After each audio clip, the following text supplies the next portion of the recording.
क्या सिद्धू मूसेवाला के पेरेंट्स ने तोड़े हैं आईवीएफ के नियम? इस वीडियो में हम आपको बताएंगे कि क्या कहता है आईवीएफ कानून। नमस्कार, आप देख रहे हैं हेलो हेल्थ और आपके साथ मैं हूं सईद अंसारी। सिद्धू मूसेवाला की मां चरण कौर ने 58 वर्ष की उम्र में इस बच्चे को इन विट्रो फर्टिलाइजेशन यानी कि आईवीएफ तकनीक से जन्म दिया। अब इसे लेकर केंद्रीय स्वास्थ्य मंत्रालय ने पंजाब सरकार से चरण कौर के आईवीएफ ट्रीटमेंट पर विस्तृत रिपोर्ट मांग ली है। दरअसल हमारे देश में आईवीएफ को लेकर बनाए गए नियम के अनुसार केवल 21 से 50 वर्ष के बीच की महिला ही आईवीएफ की मदद से बच्चे को जन्म दे सकती हैं।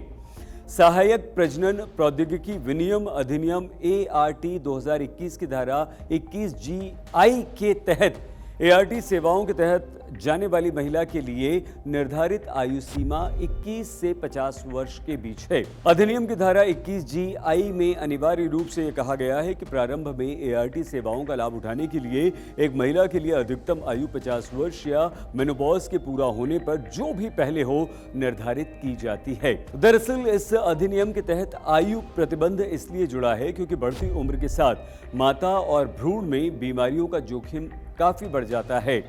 लेकिन कानून उन परिस्थितियों को भी ध्यान में रखता है जहां आयु प्रतिबंध के चलते महिलाओं के प्रजनन अधिकार बाधित हो सकते हैं और इसीलिए इसमें अपवाद के लिए एक खंड यानी कि क्लॉज शामिल है।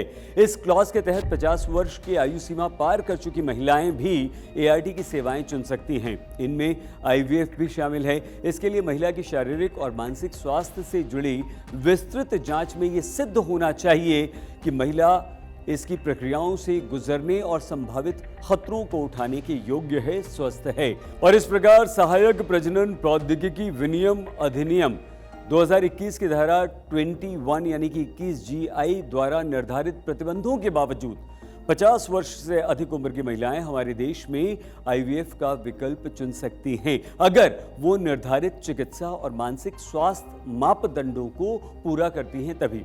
इसके अलावा किसी भी महिला को अजन्मे बच्चे के लिए बीमा कवर प्रदान करना अनिवार्य है जिसमें देर से मां बनने से जुड़े संभावित स्वास्थ्य खतरे शामिल हों।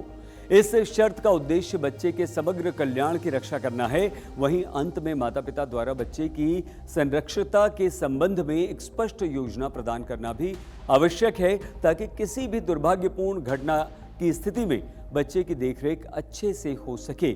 और ये सब इसलिए हो रहा है क्योंकि सिद्धू मूसेवाला की मां की IVF तकनीक द्वारा बच्चे को जन्म देने की खबर आई थी और उसके बाद इसका खंडन भी किया गया कि नहीं, ये खबर गलत है। लेकिन अब ये सिद्ध हो गया है, इस बात की पुष्टि हो चुकी है कि सिद्धू मूसेवाला की मां ने IVF तकनीक से एक बेटे को जन्म दिया है और इस जन्म के बाद अब केंद्र सरकार के स्वास्थ्य मंत्रालय द्वारा ये विस्तृत रिपोर्ट मांगी गई है कि क्या सिद्धू मूसेवाला की मां ने IVF तकनीक के लिए जो नियम हैं उन नियमों को पूरा किया है। और ऐसा इसलिए क्योंकि सिद्धू मूसेवाला की मां की उम्र 58 वर्ष से अधिक है। आप प्लीज़ अपना बहुत ख्याल रखिएगा।